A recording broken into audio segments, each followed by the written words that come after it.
നമുക്ക് മുന്നിൽ തുറക്കുന്ന ഈ കവാടവും രാജവീതിയും ചരിത്രത്തിൻ്റെ തിരുശേഷിപ്പുകൾ മാത്രമല്ല,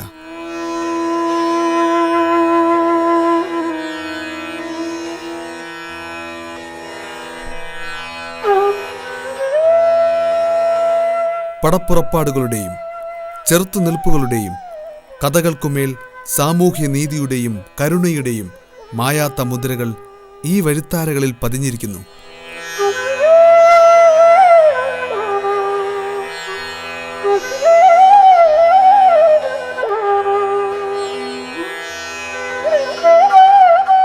ആളും ആരവങ്ങളുമായി നേരിൻ്റെയും നന്മയുടെയും ഉടവാളേന്തി ഒരു മഹത്തായ രാജപരമ്പര ഒരു സമൂഹത്തെയും അവരുടെ സംസ്കാരത്തെയും കാത്തുപോന്നത് ഈ കൊട്ടാരക്കെട്ടുകൾക്കുള്ളിൽ വെച്ചാണ്.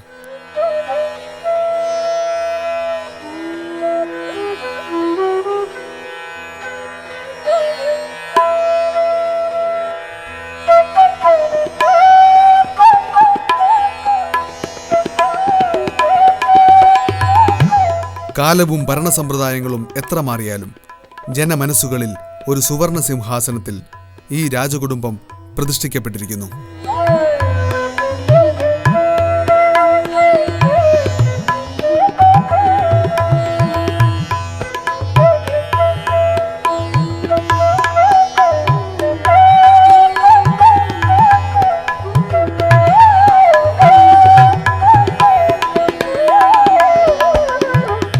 മലയാളിയുടെ സാമൂഹ്യ ജീവിതത്തിലെ പൊൻവിളക്കായിരുന്ന ശ്രീ ചിത്തിരതിരുനാൾ ബാലരാമവർമ്മ തിരുമനസിൻ്റെ ജ്വലിക്കുന്ന സ്മരണകൾക്ക് മുന്നിൽ വീട്ടമ്മ ഈ ദീപാവലി സമർപ്പിക്കുന്നു. ഇന്ന് കേരളപ്പിറവിയാണ്, ഒപ്പം ദീപാവലി.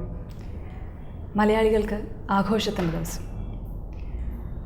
കേരളത്തിൻ്റെ പിറന്നാൾ കൊണ്ടാടുമ്പോൾ ഇതിൻ്റെ ചരിത്രപ്രധാനമായ ആ ഒരു സത്യത്തെക്കുറിച്ചാണ്, ആ ഒരു വാസ്തവത്തെക്കുറിച്ചാണ് നമ്മൾ ചിന്തിക്കുക പലപ്പോഴും.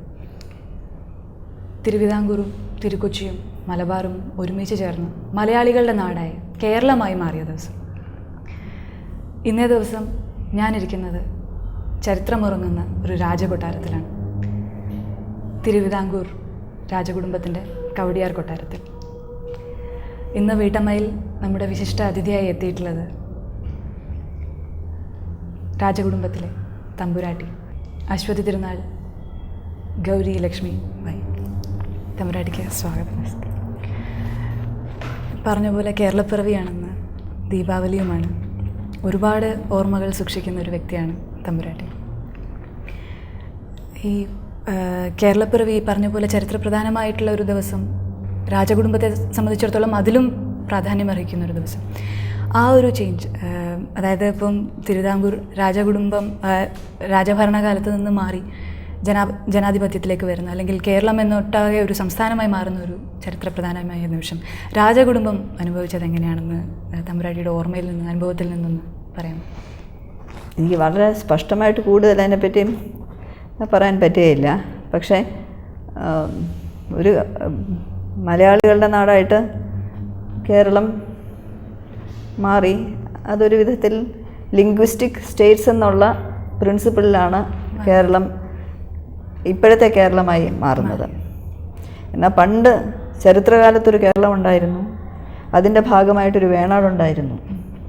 അപ്പോൾ ഈ ലിംഗ്വിസ്റ്റിക് സ്റ്റേറ്റ്സ് എന്ന് പറഞ്ഞത് മാറിയപ്പോൾ കന്യാകുമാരി ഡിസ്ട്രിക്റ്റ് മുഴുവനും, ഇന്ന് കന്യാകുമാരി ഡിസ്ട്രിക്റ്റ് എന്ന് അറിയപ്പെടുന്ന ആ ഭാഗം മുഴുവനും തമിഴ്നാടിന് പോയി. എൻ്റെ പഴയ മനസ്സിൽ അതൊരു ആംപ്യൂട്ടേഷനായിട്ടാണ് ഞാൻ കാണുന്നത്. അങ്ങനെ പോയപ്പോൾ അതിൻ്റെ പൊളിറ്റിക്കൽ ആസ്പെക്ട്സോ അതിൻ്റെ അഡ്മിനിസ്ട്രേറ്റീവ് ആസ്പെക്ട്സിനെ പറ്റിയൊന്നും ഞാനൊരു അഭിപ്രായം പറയുന്നില്ല.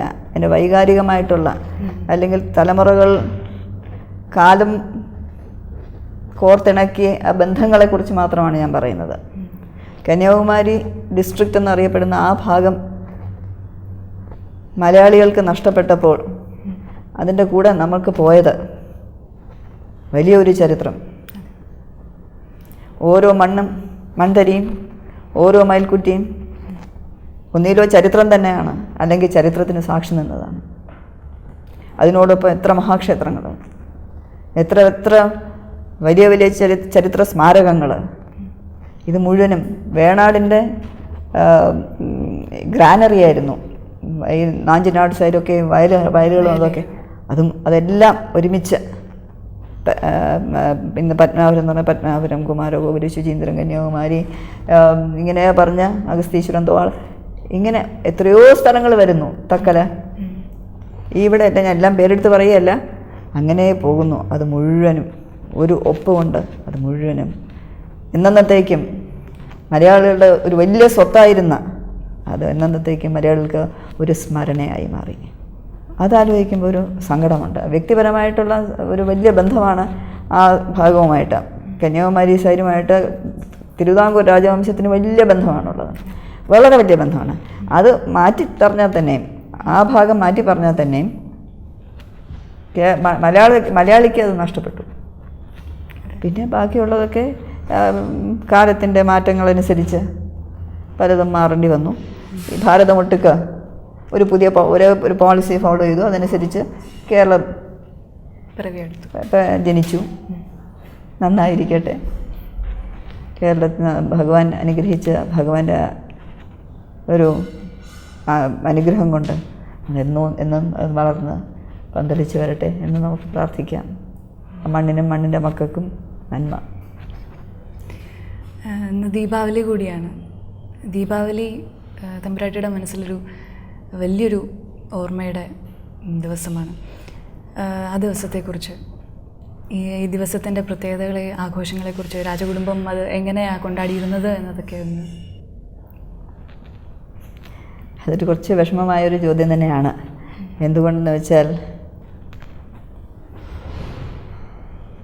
അന്നത്തെ ദീപാവലിയും ഇന്നത്തെ ദീപാവലിയും തമ്മിൽ വളരെ വ്യത്യാസമുണ്ട്. പണ്ട് ഞാൻ ചെറുപ്പകാലത്തൊരു ഹിന്ദി സിനിമ കണ്ട് ഓർക്കുന്നുണ്ട്, പേരൊക്കെ മറന്നുപോയി. അതിലൊരു പാട്ടുണ്ടായിരുന്നു. ഞാൻ അന്നത് കേട്ടപ്പോൾ എൻ്റെ മനസ്സിൽ തോന്നി, ഇത് നമ്മുടെ ജീവിതത്തിൽ സത്യമായിട്ട് വരുമോ എന്ന് തോന്നി. സത്യമായിട്ട് വരികയും ചെയ്തു എന്നുള്ളതാണ്. ആ പാട്ടിങ്ങനെ ആര് പാടുന്നൊന്നും എനിക്ക് ഓർമ്മയില്ല. ഏക് വോ ഭി ദീവാലി ഥി, ഏക് യേ ഭി ദീവാലി ഹൈ. ഒരു ദീപാവലി, അങ്ങനെ ഒരു ദീപാവലി ഉണ്ടായിരുന്നു, ഇന്നിപ്പോൾ ഇങ്ങനെ ഒരു ദീപാവലി ഉണ്ട് എന്ന് പറഞ്ഞുള്ളൊരു പാട്ടാണ്. ഒരു വളരെ സോർഫുൾ സോങ്ങാണ് അത്. ഞങ്ങൾ കുട്ടികളായിരുന്നപ്പോൾ ദീപാവലി വലിയൊരു ആഘോഷം തന്നെയായിരുന്നു. മിക്കവാറും ഈ കാണുന്ന പോർട്ടിക്കോ വെച്ചാണ് പടക്കങ്ങളൊക്കെ, ഒരുപാട് പടക്കങ്ങളൊക്കെ കൊണ്ടുവന്ന്. അന്നത്തെ കാലത്ത് ഇന്ന് പടക്കത്തിന് അഗ്നിയുടെ കളിയാണുള്ള പല പടക്കങ്ങളും, അത് തീവില തന്നെയാണ്, വിലയും അതുപോലെ തന്നെയാണ് പടക്കത്തിന്.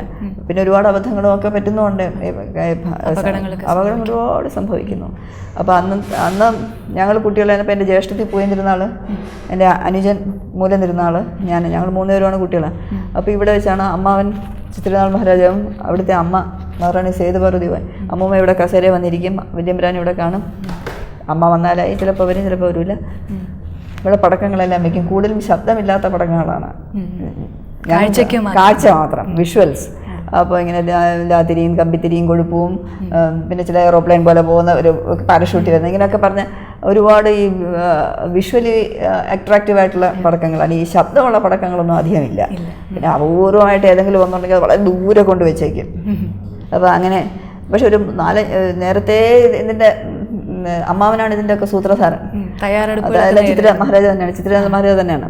അവിടെ നിന്നെല്ലാം വരുത്തി എല്ലാം കൊണ്ടുവന്ന് വെച്ച ഒരു വൈകിട്ട് ഒരു 6:30 മണി ഒക്കെ ആയി കഴിയുമ്പോൾ തുടങ്ങും, ഒരു അരമണിക്കൂർ നേരം, അങ്ങനെ ഒരു 4-5 ദിവസം. അപ്പോൾ അതിനോടുകൂടെ ഒരു പ്രത്യേകത ഉണ്ടായിരുന്നത്, ഈ ദീപാവലി വരുന്നത് തുലാമാസത്തിൽ, മിക്കവാറും തുലാമാസം ചിത്തിരയാണ് ദീപാവലി. അപ്പോൾ തുലാമാസം ചിത്തിര എന്ന് പറയുമ്പോൾ ഞങ്ങൾക്ക് ഈ ദീപാവലി എല്ലാവരും പരക്കെ ദീപാവലി ആഘോഷിക്കുമ്പോൾ ഞങ്ങൾക്ക് ഇരട്ട ആഘോഷമായിരുന്നു. ഒന്ന് ദീപാവലിയുടെ ആഘോഷം, അതിനെക്കാട്ടിലും വ്യക്തിപരമായിട്ട് ഞങ്ങൾക്ക് ഞങ്ങളുടെ സ്വകാര്യ വിളക്കിൻ്റെ അല്ലെങ്കിൽ വെളിച്ചത്തിൻ്റെ ഒരു ഉത്സവം. അമ്മാവിൻ്റെ പൊന്നമ്മാവിൻ്റെ തിരുനാളാണ്, ജന്മദിനമാണ്. അത് കഴിഞ്ഞ് 5 ദിവസം കഴിയുമ്പോൾ അമ്മാവൻ ചിത്തിര മൂലം നക്ഷത്രമാണ് അമ്മൂമ്മ തുലാത്തിൽ. അപ്പോൾ ഒരാഴ്ച അപ്പോഴത്തേക്കൂടെ ശ്രീപത്മനാഭസ്വാമി ക്ഷേത്രത്തിൽ ഉത്സവം തുടങ്ങും. അപ്പോൾ ഇതെല്ലാം കൂടെ ഒരുമിച്ചാണ്. അപ്പോൾ ബന്ധുക്കളും സ്വന്തക്കാരും സകല ഏറ്റവും വലിയൊരു മെഗാ ഫങ്ഷൻ ഞങ്ങൾക്ക് ഞങ്ങളുടെ കുടുംബത്തിലുള്ള ആ സമയമാണ്. അപ്പോൾ ഈ ഒരു വീക്ക് ബർത്ത്ഡേ വീക്കാണ്. അത് സകല റിലേഷൻസ് വരും, പലരും ഇവിടെ വന്ന് താമസിക്കും, അമ്മൂമ്മരെ സിസ്റ്റേഴ്സും.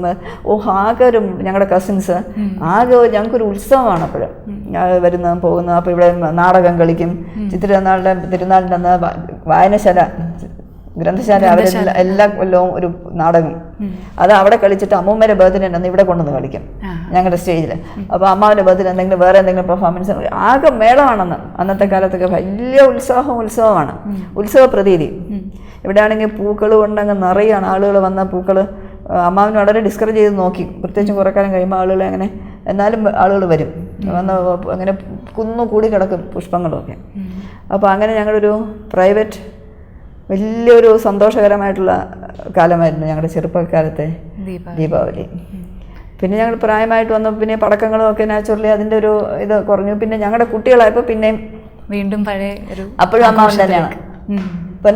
അപ്പോഴും പൊന്നമ്മാവൻ തന്നെയാണ് ഇതെല്ലാം കൊണ്ടുവരുന്നത്, ചെയ്യിക്കുന്നത്. അമ്മാവും കൂടെ വന്ന് നിന്ന് അവരെ മേൽനോട്ടത്തിൽ അമ്മാവൻ വലിയ ഉത്സവം കുട്ടികളെ കാണിക്കുന്നതൊക്കെ. അപ്പോൾ അങ്ങനെ കുറേ ദീപാവലികൾ പോയി. കുട്ടികളെന്ന് വെച്ചാൽ എനിക്ക് തോന്നുന്നു അപ്പോൾ അവരെല്ലാവരും ഉണ്ട്, എല്ലാ കുഞ്ഞുങ്ങളും ഉണ്ട്, ഞങ്ങളുടെ എല്ലാ കുട്ടികളെല്ലാവരും ഉണ്ട്. അങ്ങനെ ദീപാവലികൾ കടന്നുപോയി, വർഷങ്ങൾ പോയി, എല്ലാവരും പ്രായമായി. 1990 ദീപാവലി ആ രീതിയിൽ തന്നെ കടന്നുപോയി. 91 ആയപ്പോൾ എല്ലാം മാറി, സകലതും മാറി. ദീപാവലിയുടെ ആ പടക്കങ്ങളും വെളിച്ചങ്ങളും ശബ്ദങ്ങളും ഒക്കെ കേൾക്കുമ്പോൾ അത് വേറൊരു രീതിയിലുള്ള ഒരു ഇൻ്റർപ്രിട്ടേഷനായി മാറി. 1991 പൊന്നമ്മാവൻ തിരുമനസ്സുകൊണ്ട് ശ്രീ പത്മനാഭൻ്റെ പാദത്തിലേക്കുള്ള യാത്ര തുടങ്ങിയത്. അപ്പോൾ ആ ഒരു കൊല്ലം പിന്നെ കംപ്ലീറ്റ് ഒരു കൊല്ലം മുഴുവൻ മോർണിംഗ് ആയിരുന്നു. അപ്പോൾ ആ കൊല്ലം ഒന്നുമില്ല.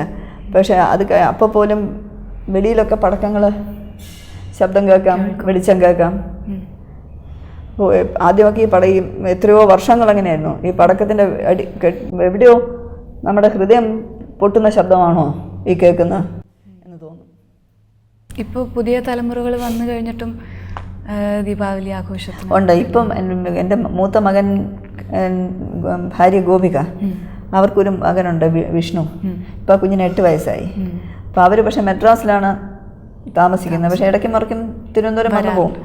അപ്പോൾ ആ കുഞ്ഞിവിടെ ഉണ്ടെങ്കിൽ, ദീപാവലി സമയത്തുണ്ടെങ്കിൽ, അങ്ങനെയാണ് പിന്നെ തുടക്കം. വിഷ്ണു ഇവിടെ വന്ന് തുടങ്ങിയപ്പോൾ ആദ്യമൊക്കെ വിഷ്ണുവിന് സ്കൂളില്ല. അപ്പോൾ ഇവിടെ തന്നെ വിഷ്ണു ആ സമയത്തുണ്ട്. സ്കൂള് വന്ന് തുടങ്ങിയ പിന്നെയാണ് എല്ലാ ദീപാവലിക്കും അങ്ങനെ ചിലപ്പോൾ വരാൻ പറ്റാതെയായത്. ഇപ്പോൾ വരുന്നുണ്ട്, ഹിസ് കമ്മിങ് അഗെയിൻ. അപ്പോൾ വിഷ്ണുവിന് വേണ്ടി ഈ പടക്കങ്ങൾ ആദ്യമൊക്കെ അതും വലിയ വിഷമമായിരുന്നു. വാങ്ങിച്ച് വയ്ക്കുമ്പോഴത്തേന് സഹിക്കാൻ വയ്യാത്തൊരു വിഷമമായിരുന്നു. പിന്നെ അത് ഒരു ചിരിച്ച് അങ്ങനെ വിഷ്ണുവിന് വേണ്ടിയാണ് വീണ്ടും ദീപാവലിയുടെ ഒരു തുടക്കം വന്ന വിഷ്ണു കാരണമാണ്. ഇപ്പോൾ 2 കൊച്ചു കുഞ്ഞുങ്ങളുണ്ട്. പക്ഷെ അവർക്ക് ടു സ്മോൾ. ദീപാവലിയുടെ വിളക്ക് വെളിച്ചമൊക്കെ ഇഷ്ടം അവർക്ക്, അല്ലെ? ഇപ്പോൾ 1 വയസ്സായത്. ഇപ്പം ഇതുവരെ ഒന്നും പടക്കങ്ങൾ ഇതുവരെ കാണിച്ചില്ല. അങ്ങനെ ഇരിക്കുന്നു. അതാണ് നമുക്ക് ദീപാവലി എന്ന് പറഞ്ഞാൽ. ആ ഓർമ്മകളിൽ നിന്ന് അത് വേദനിപ്പിക്കുന്നതാണെങ്കിൽ തൽക്കാലം ഒന്ന് വിടവാങ്ങാം.